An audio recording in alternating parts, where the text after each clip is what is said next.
पवित्र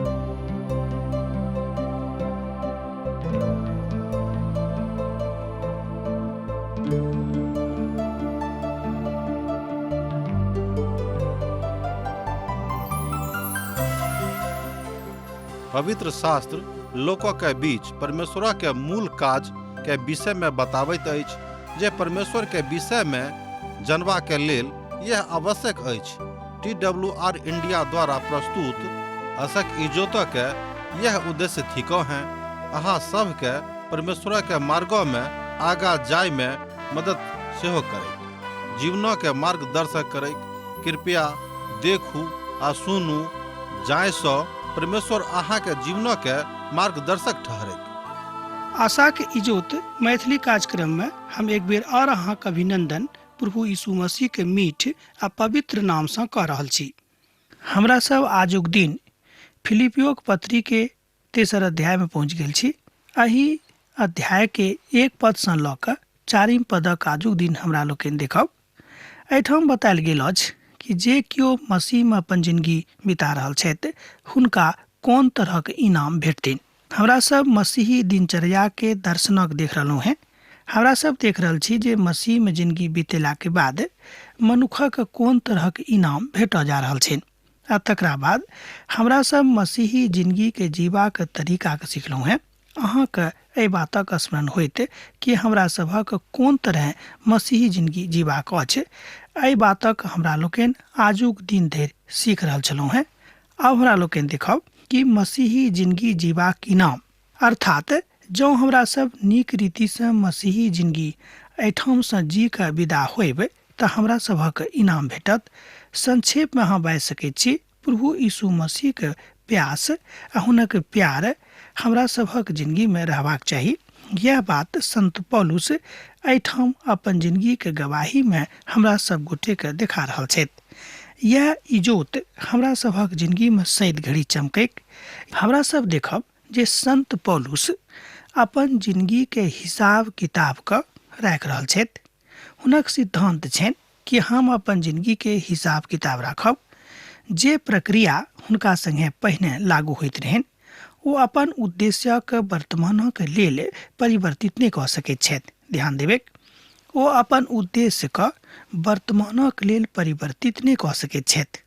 हमरा सभक स्वभाव अछि कि हमरा सब अपन सिद्धांत अपन उद्देश्यक रोज रोज बदलैत रहैत छी आ ओ भविष्य में एहि बातक आशा में सेहो एहि तरहक परिवर्तन देखऽ चाहैत छथि।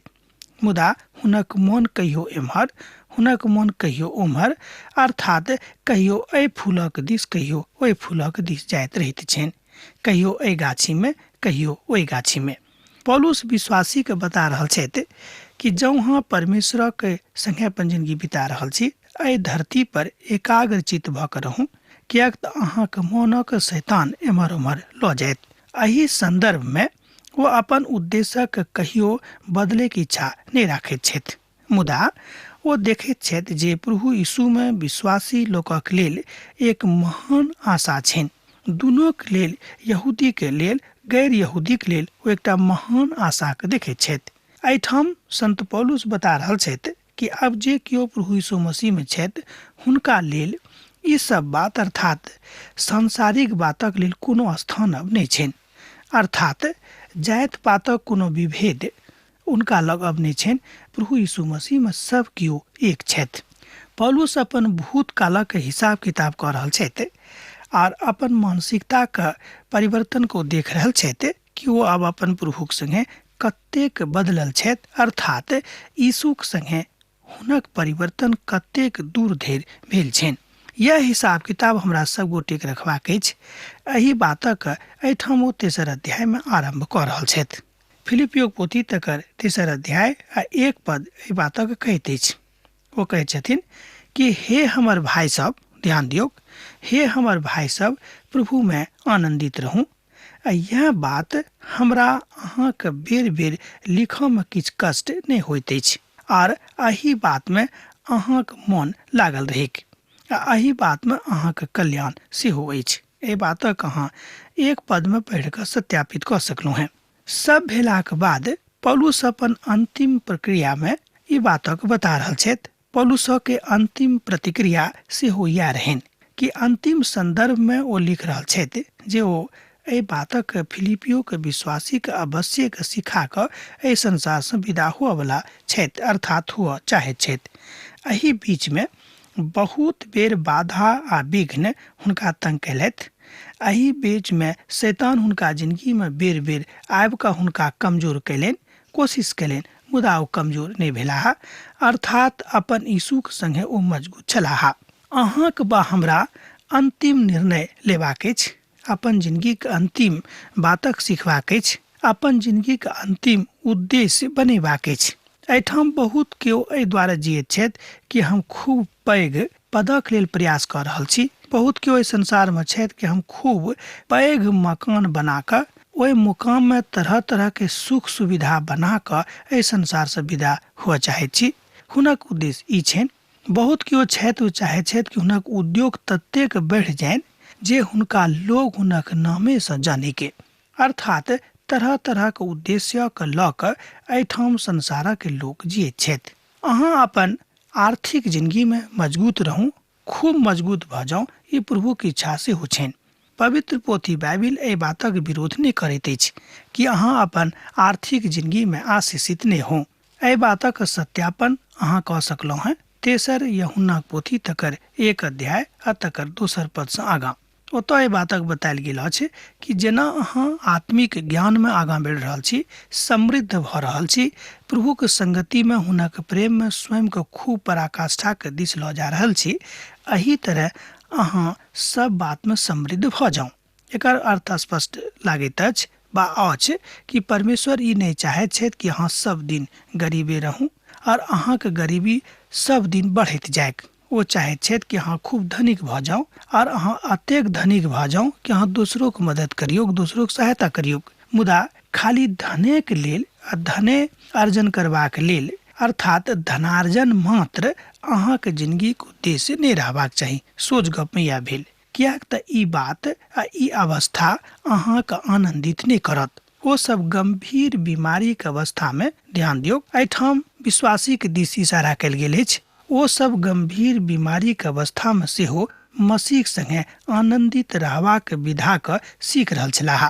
यह बात हमरो सभक सिखबाक अछि कि गंभीर बीमारी के अवस्था में, गंभीर तकलीफक अवस्था में, गंभीर कष्टक अवस्था में मसीह के संगे कोना कऽ हमरा लोकनि आनंदित भऽ सकी बा आनंदित भऽ कऽ अपन जिंदगी के यापन कऽ सकी। सोच गप में आनंदित भऽ कऽ अपन जिंदगी के यापन कऽ सकी, यह हमरा सब गोटे के सिखबाक अछि। जीवन यापन सिखनाइ बड़ जरूरी अछि, कियाक तऽ एहि बातक विरोध अहाँके लोको करत। अहाँके अपनो लोग कहत कि देखियो ई अखन धरि कोना कऽ अपन जिंदगी के यापन कयल जेतै नहि सीखने छथि। पौलुस बाजि रहल छथि जे ई बात लिखऽ में हमरा कोनो कष्ट नहि भऽ रहल अछि। आ जेना हुनक हृदय में गलातियो के विश्वासी के लिखैत काल में बोझ रहन, एही तरह के बोझ हुनका जिंदगी में अब एहिठाम हमरा लोकनि देखैत छी। कियाक तऽ फिलिपी के कलीसिया को ओतऽ के विश्वासी हुनक बड़ नजदीकी में छलाह आ ई बात हुनका लेल बड़ आनंददायक रहन और यह बात हुनका बड़ आनंदित सेहो करैत रहन। फिलिपियो के विश्वासी के आनंदक मनक बातक गंभीरता के ओ एहिठाम देखैत छलाह। ओ गंभीरता सँ एहि बातक पढ़ैत छलाह, एहि बातक ऊपर मनन करैत छलाह आ एहि बात सँ बड़ आनंदित होइत छलाह कि हुनक लोक प्रभु सँ प्रेम करनाइ आरंभ कऽ देने छथि। तें ओ फिलिपियो के विश्वासी के लिख रहल छथि जे प्रभु में सर्वदा आनंदित रहू और अपन बातक बड़ नजदीकी में आबि कऽ प्रभु के संगे स्वयं के देखियो के। फिलिपियो के कलीसिया आत्मिक रूप में बड़ समृद्ध कलीसिया छल। ओ सब पौलुसक बड़ प्रेम करैत रहन। ओ पौलुस सेहो हुनका सबसँ बड़ प्रेम राखैत रहन। ओ अपना आप का फिलिपियो के मंडली के बड़ नजदीकी में अनुभव करैत छलाह के तऽ संत पौलुस। तें ओ बाजैत छथि जे हम अहाँके लिखऽ में कोनो कष्ट नहीं बुझि रहल छी आ नहीं समझ रहल छी। हुनका दिससँ अर्थात हुनका सभक लिखऽ में हुनका एको रत्ती कष्ट नहीं भऽ रहल छनि, मुदा ओ स्वयं के आरामक अवस्था में बुझैत छथि, राखैत छथि आ हुनका सभक स्पष्ट रूप में लिख रहल छथि। ओ विश्वास राखैत छथि जे सब हुनका लेखन करऽ वाला छथिन, जे हुनका लिखैत छथि ओ हुनको लेल सेहो विश्वास राखैत छथिन कि ओ हमरा बड़ प्रेमसँ लिखैत, जाहिसँ हम हुनको प्रेमसँ लिख सकी आ बता सकी। ओहि कुकुर सबसँ सावधान रहूँ आ ओहि अंग भंग करयवलासँ चौकस रहूँ। एहिठाम संत पौलुस बता रहल छथि कि ओहि कुकुर सबसँ सावधान रहूँ, ओहि अंग भंग करयवलासँ चौकस रहूँ। कुकुर सबसँ सावधान रहूँ, किएक तऽ आत्मिक मनुखक लेल कोनो चेतावनीक काज अछि। अर्थात जँ अहाँ स्वयं का आत्मिक बुझि रहल छी, जँ अहाँ स्वयं का अपन परमेश्वरक नजदीकीमे बुझि रहल छी, जँ अहाँ स्वयं के बुझि रहल छी कि हम प्रभुके संगतिमे आगाँ छी आर हम आगाँ बढ़ि रहल छी आर हमर सम्बन्ध प्रगाढ़ भऽ जा रहल अछि, तऽ अहाँके ई सबटा बात बिसारि देबाक अछि। कोन सबटा बात? तऽ घृणा, ईर्ष्या, डाह, लोभ, मोह, लीला क्रीड़ा आदि।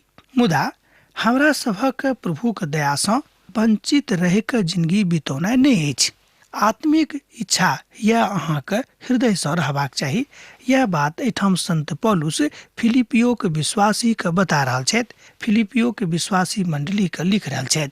किएक तऽ अपना बातमे ओ एही तरह बाजैत छथिन जे अहाँ दुनियाके रंगमे नहि रंगब, मुदा अहाँ प्रभु यीशु मसीहके प्रेममे रंग कऽ एहि संसारमे रहब। एहिठाम संत पौलुस बाजि रहल छथिन कि प्रभुके रंगमे रंग कऽ अहाँके रहबाक अछि। हुनके रंगमे स्वयंके रंगा दियौक, हुनके प्रेममे स्वयंके रंगा दियौक। यह बात अहाँके लेल खूब नीक रहत। एहि पदमे एहि बातक लेल इशारा कयल गेल अछि। यशायाह अपन पोथीमे कहैत छथि कि हम एहि बातक जानैत छी, जहन ओ औताह तऽ संसारक परिदृश्य बदलि जेतैक। एहि बातक ओ बड्ड स्पष्टताके साथ बाजि रहल छथिन। आगाँ ओ कहैत छथिन कि बहुत झूठ भविष्यवक्ता एहि संसारमे आबि जेतैक, हुनकासँ सावधान रहब।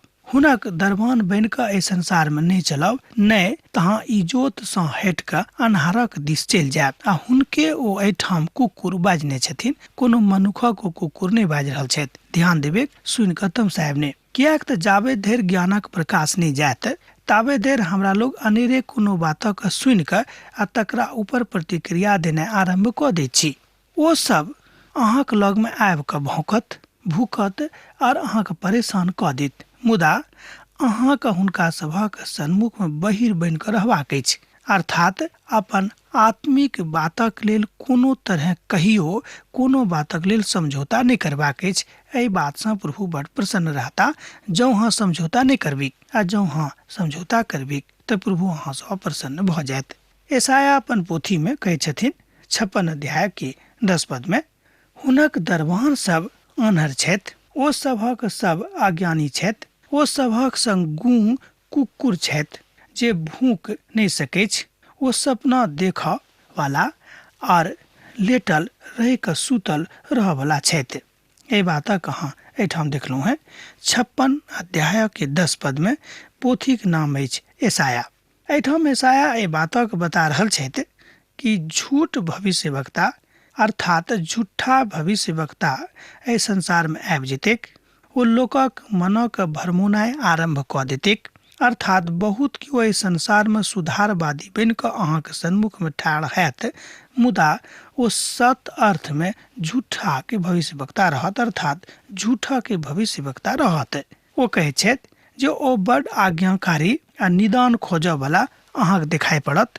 अहाँके लागत जे कतेक नीक लोक छथि जे हमर बातक कतेक स्थिरतासँ सुनि कऽ हमरा संगे वाचा बान्हैत छथि, मुदा ओ अहाँके परमेश्वरक संगतिसँ फरक कऽ देत, ओ अहाँके परमेश्वरसँ अलग कऽ देत।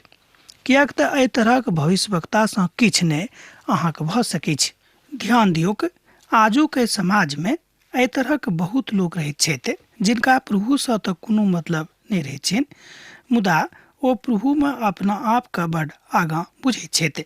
आ जहन हमरा सब यात्रामे छी तऽ हमरा सब बहुत मजबूत भऽ कऽ नीक जकाँ आ नीक बातक खोजमे लागल रहि सकलहुँ हैं। आ प्रभुक बातक स्थान अपना जिंदगीमे बड काम दैत अछि। अहाँ जाय लोकक बीचमे रहैत छी, अहाँ अपन एहि बातक ध्यान दऽ कऽ देखियौ कि अहाँ प्रभुक आज्ञाकारी अखन धरि भेलहुँ वा नहि। मुदा अहाँ बा हमरा एहि बातक ध्यान देबाक अछि। प्रभुक वचन सँ अहाँ अपना जिंदगी के यात्रा में स्वयं के संतुष्टि प्रदान कऽ सकैत छी आर अपन पड़ोसी के लेल सेहो संतुष्टि के एकटा बाट खोजि सकैत छी। मंडली में एकटा प्रसिद्ध मनुख छलाह। ओ मंडली के छोड़ के कतौ चलि गेलाह, किएक तो कहियो आराम आ शांति दिअ वाला प्रवचनक नहि सुनने रहैत वा सुनय के इच्छा नहि राखैत रहैत। हुनक स्थिति बड़ विचित्र रहन। एकटा उदाहरण अछि। पता लगाबऽ वाला ओ मनुख छलाह। हुनका पता लगलनि जे ओ बड़ विचित्र व्यापारी छलाह। मुनाफा का हिसाब किताब हुनका जिंदगी में सबसँ विचित्र बात रहन। तहन हमरा हिसाबे हुनका आरामक प्रवचनक आवश्यकता नहीं रहन, मुदा हुनका चेतौनी के प्रवचनक आवश्यकता रहन।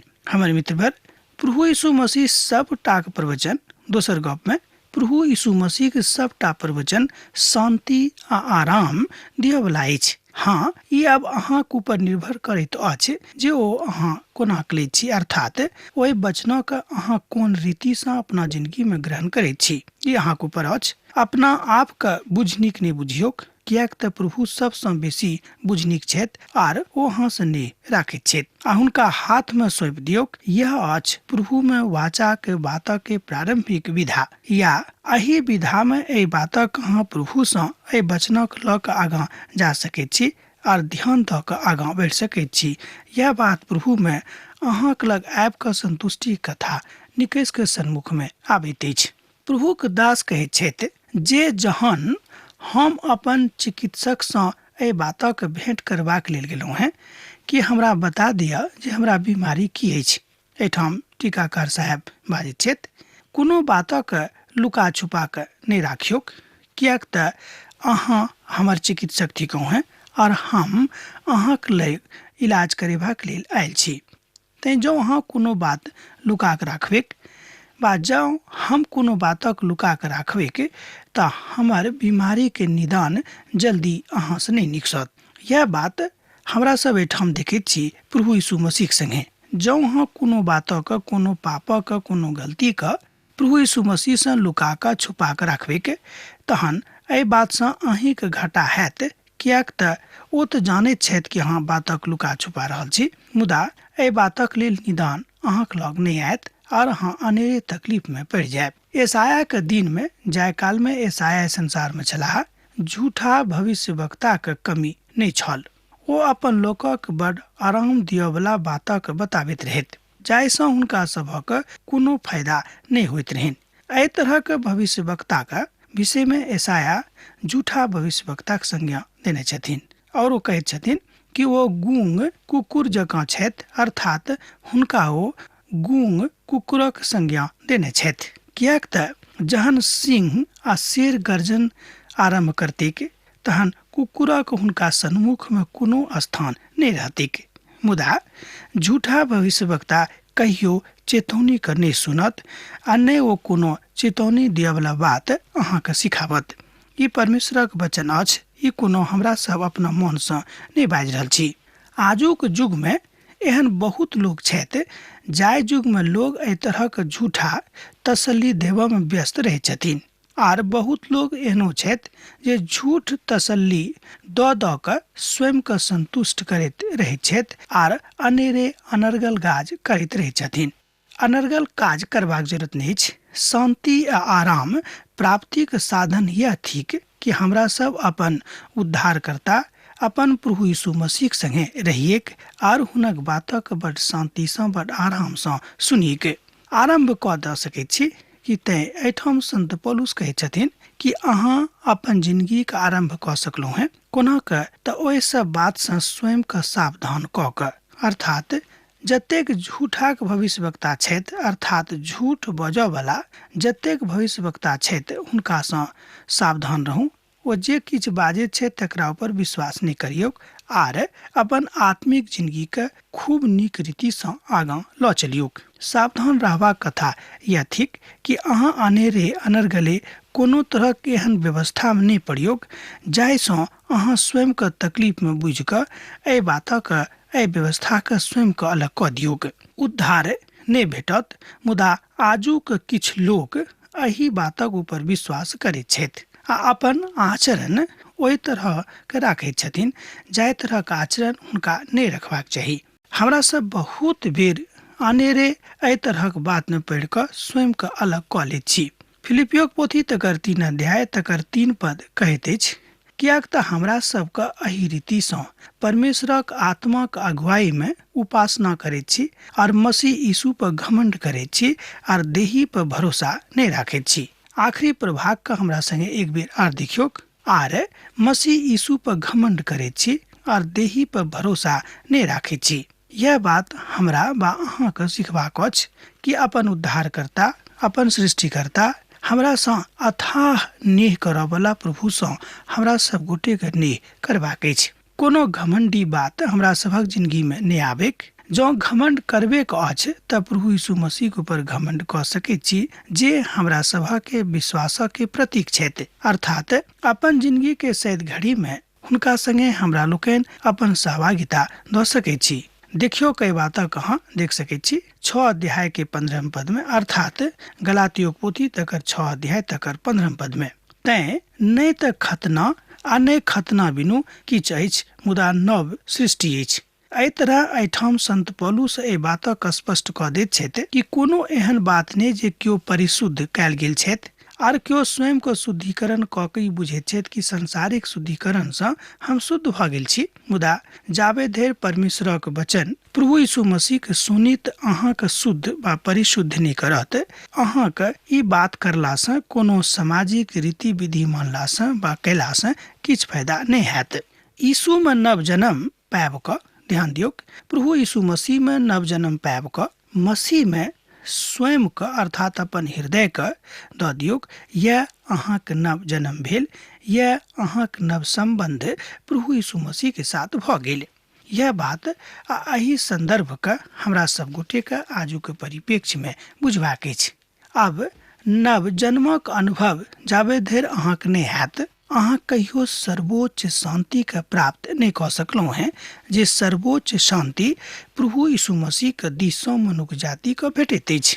आ बड़ आवश्यक यह अछि जे प्रभु यीशु मसीह हमरा में रहता है, कियाक तऽ हुनक व्यवस्था यह छनि। वो चाहे छथि कि अहाँ के हृदय में रही आर अहाँ के दैहिक अवस्था में रही, कियाक तऽ जाय दैहिक अवस्था में अहाँ रहि कऽ प्रभु के आराधना करैत छियनि, प्रभु के उपासना करैत छियनि, ओ एहि बातक आदर करैत ई इच्छा हुनक छनि, मुदा हाँ अहाँ स्वयं के एहि बातक लेल, एहि परिस्थिति के लेल तैयार कैलहुँ हैं कि नहीं, ई बात अहाँ के ऊपर निर्भर कऽ रहल अछि। एहिठाम हमरा लोकनि देखैत छी कि आराम परमेश्वरक दिससँ मनुष्य जाति के बीच में आबैत अछि, आ वह नीक आराम हैत आ वह सर्वोच्च आराम सेहो हैत। आब पौलुस एहि बातक उत्तर दऽ रहल छथि वा दिअ जा रहल छथि। देखियो हमरा संगे पद 4 क, मुदा हम तऽ देहियो पर भरोसा राखि सकैत छी, आ जँ किनको देही पर भरोसा रखबाक विचार छनि तऽ हम तऽ हुनको सँ बढ़ि कऽ राखि सकैत छी। एहिठाम संत पौलुस एहि बातक विचारक रखबाक कोशिश कऽ रहल छथि कि जँ केओ देहिक ऊपर बेसी घमंड राखि सकैत छै तऽ हम तऽ हुनका सँ बेसी राखि सकलहुँ हैं, कियाक तऽ हम बेसी परिष्कृत छी। अब एहिठाम आजुक अध्ययन हम समाप्त करब, कियाक तऽ बेरा भऽ रहल अछि। हमरा विदा दिअ। जेना अहाँ सब हमरा एहिठाम पाती लिखैत रहैत छी, लिखैत रहब, हमरा बिसरायब नहि। यीशुक नेह अहाँक जिंदगी में सैद घड़ी बनल रहेक। आमीन। हमर विश्वास अछि कि ई कार्यक्रम अहाँ के लेल लाभदायक सिद्ध अछि। हम चाहै छी कि अहाँ अपन आशीषक के हमरा संग साझा करू। जँ अहाँ के नजीक बाइबल सँ आ जीवन सँ संबंधित कोनो प्रकार के प्रश्न भऽ सकै अछि तऽ अपन समस्या के लेल प्रार्थना करबा के लेल जँ चाहै छी तऽ हमरा फोन नंबर पर जरूर संपर्क कऽ सकै छी। परमेश्वर अहाँ सब के लेल एकटा सुंदर, सुखद, आनंदित दिन प्रदान करै।